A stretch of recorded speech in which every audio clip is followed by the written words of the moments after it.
मां,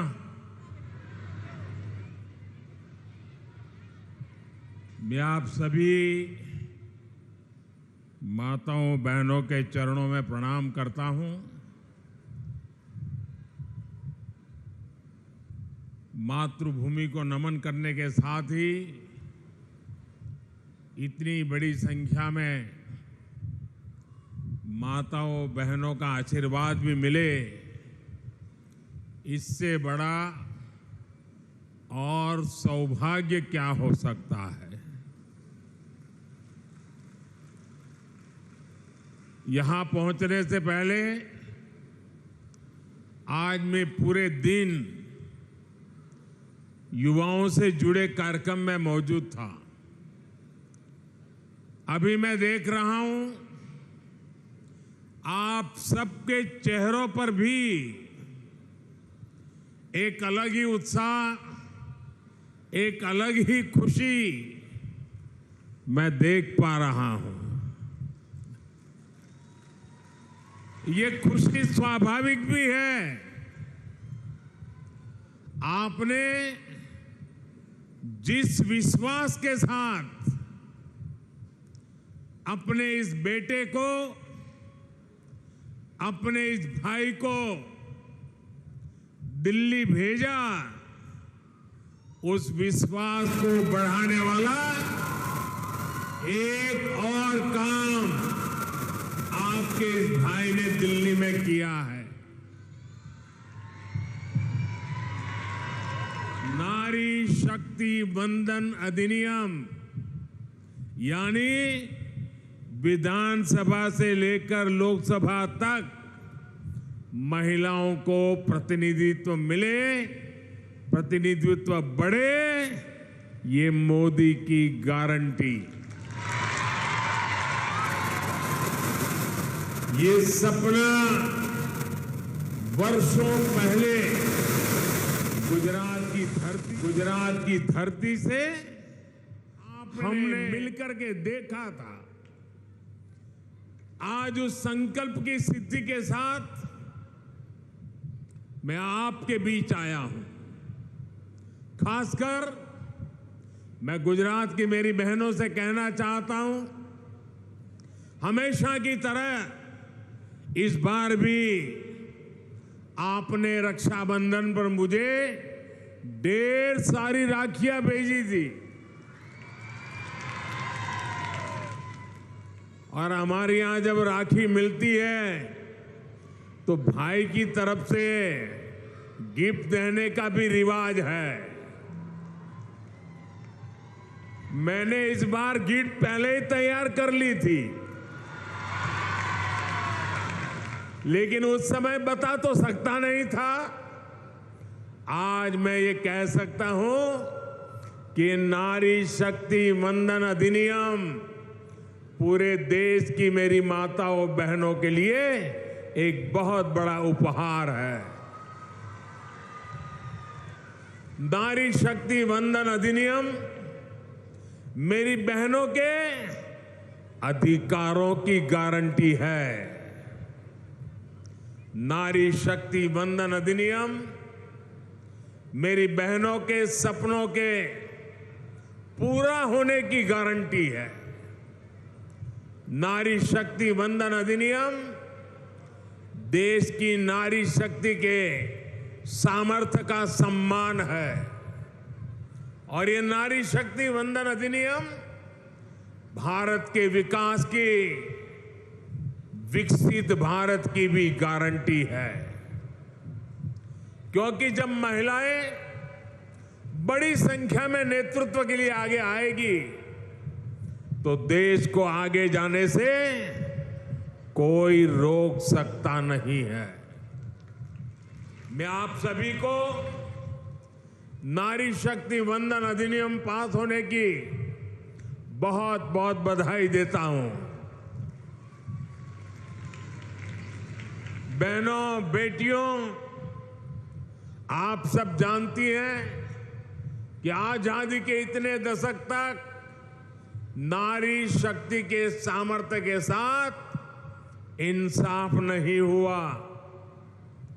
अब आप मुझे बताइए किसी के एक हाथ एक पैर को बांध कर रखा जाए तो उससे आप कितनी उम्मीद कर सकते हैं? देश की आधी आबादी की पूरी भागीदारी के बिना देश तेज विकास नहीं कर सकता है। हमने देखा है कि महिला अधिकार की बात पर या तो पहले सियासी बहाने बनाए जाते थे या ये कहा जाता था कि महिलाएं सारे काम नहीं कर सकती। हमने गुजरात से इसी सोच के खिलाफ लड़ाई शुरू की थी। गुजरात में हमने परिवार, समाज और स्टेट तीनों स्तर पर महिला सशक्तिकरण की दिशा में कई सफल अभियान चलाए। परिवार में पीने के पानी जैसी बेसिक जरूरत हो, आर्थिक भागीदारी की बात हो या इलाज की चिंता हो, इनसे महिलाएं सबसे ज्यादा प्रभावित होती हैं। हमने एक एक करके ऐसी बहुत सारी योजनाएं बनाई जिससे परिवार में रहने वाली हर महिला का जीवन आसान हो।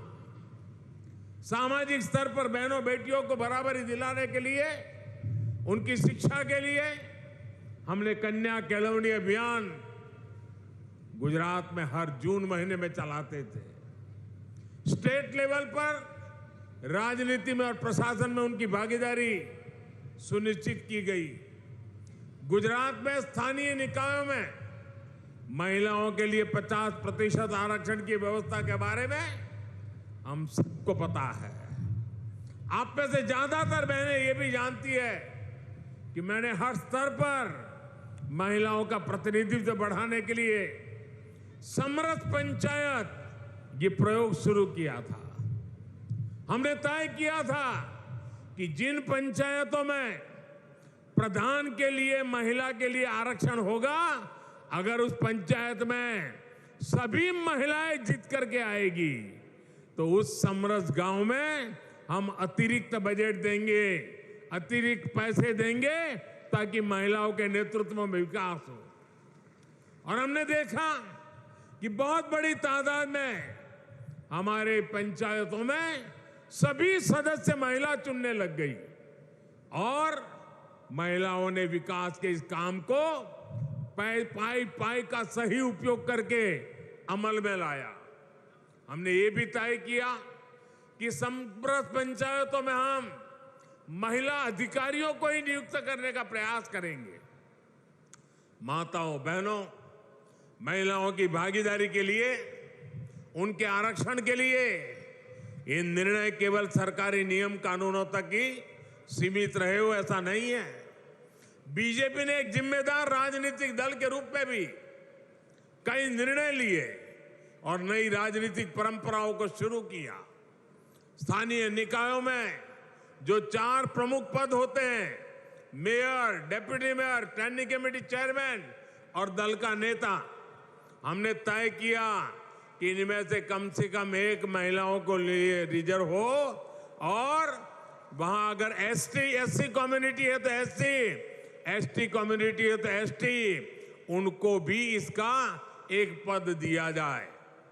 ये पद हमारे दलित समाज, हमारे आदिवासी समाज, उनके लिए हमने करने का प्रयास किया। गुजरात में ये जो सफल प्रयोग हमने किए, इससे हमें महिलाओं के लिए काम करने का एक अनुभव भी मिला, आत्मविश्वास भी मिला। आज देश में घर से लेकर संसद तक हर क्षेत्र में महिलाओं से जुड़े जो बड़े फैसले हो रहे हैं, उनमें गुजरात के इन अनुभवों की बड़ी भूमिका है। माताओं बहनों, गुजरात में वर्षों पहले हमने जेंडर बजट का नया प्रयोग किया था। बहनों बेटियों के सर्वसमावेशी विकास के लिए सर्वग्राही नारी गौरव नीति बनाने वाला गुजरात देश का पहला राज्य था। इस नीति के माध्यम से महिलाओं को आर्थिक एवं सामाजिक तौर पर ज्यादा अवसर मिले, महिलाओं का स्किल डेवलपमेंट हुआ, महिलाओं के लिए रोजगार के अवसर बढ़े, प्रदेश की महिलाओं का उनके सरकार की कल्याणकारी योजनाओं का लाभ पहुंचे, इसलिए अलग से महिला बाल विकास मंत्रालय की शुरुआत की गई थी। गुजरात में पुलिस समेत सभी सरकारी भर्तियों में महिलाओं के लिए 33% आरक्षण है। गुजरात में पशुपालन के व्यवसाय में भी 65% से अधिक हमारी माताएं बहनें कार्यरत हैं। अकेले गुजरात में डेयरी क्षेत्र में 35 लाख से ज्यादा महिलाएं सक्रिय भागीदारी कर रही है। महिलाओं को पशुपालन व्यवसाय में बल मिले, इसलिए प्रदेश में महिला दूध सहकारी मंडलियों का गठन किया गया। हमने उस समय ही डेयरी के पेमेंट के लिए डिजिटल पेमेंट की व्यवस्था शुरू की थी। आज इसी वजह से हर रोज करीब करीब 30 करोड़ रुपए का भुगतान सीधे महिलाओं के ही खातों में भेजा जाता है।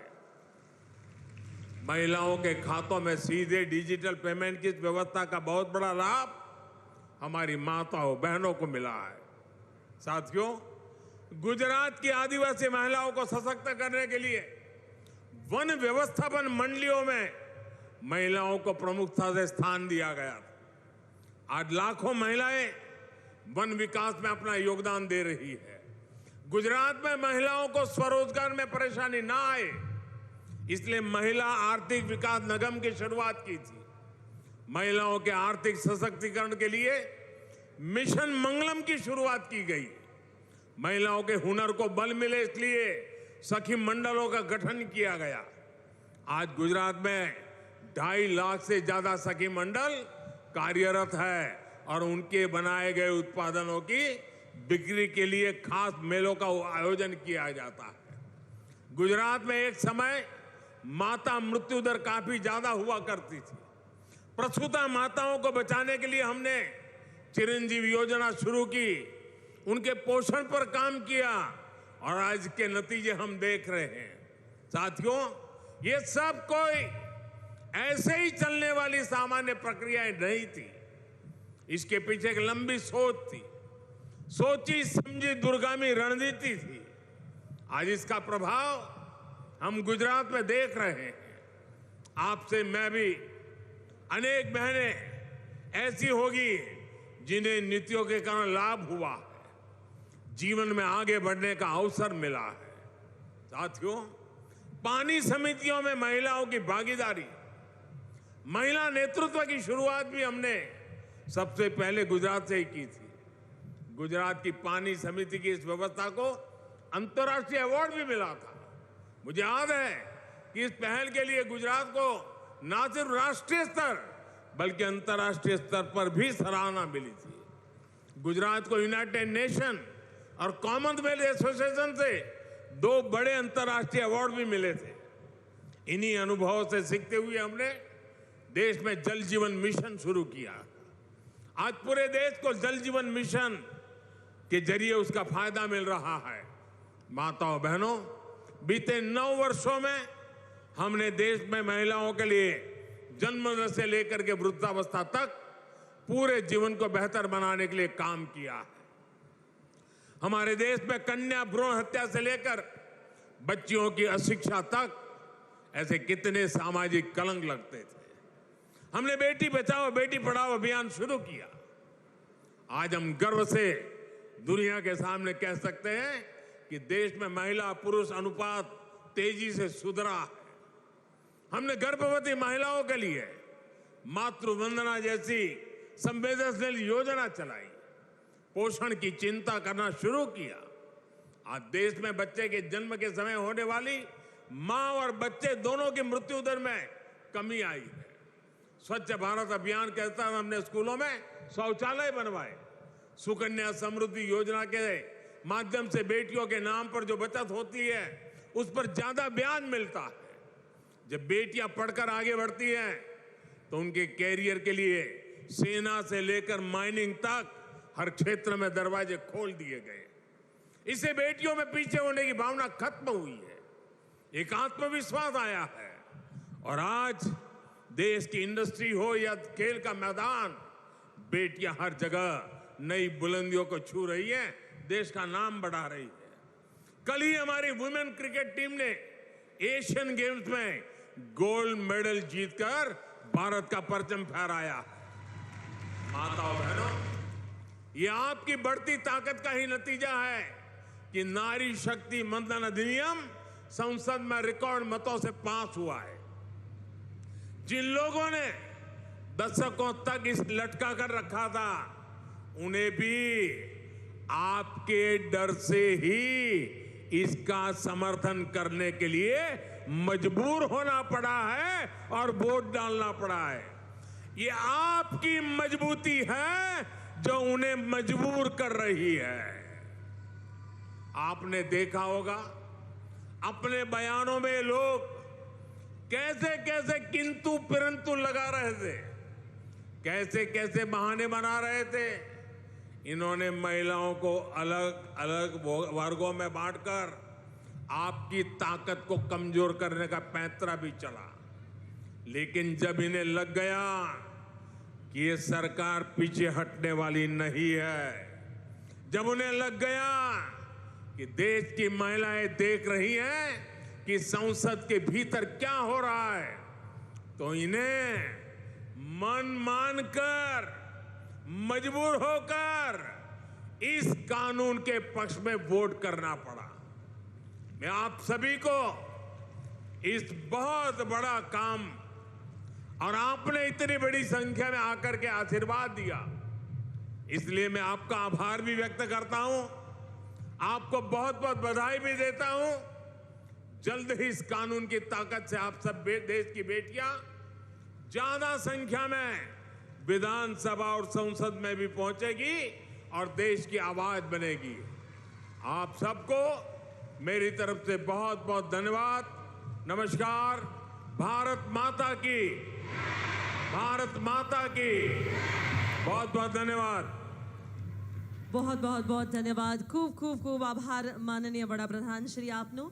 અને હવે આજના આ કાર્યક્રમમાં ઉપસ્થિત માનનીય પ્રધાનમંત્રી શ્રી અને સર્વે મહાનુભાવનો ઋણ સ્વીકાર આભાર વિધિથી કરશે પ્રોફેસર ડોક્ટર સ્મિતાબેન જોશી, શહેર મહિલા મોરચા પ્રમુખ।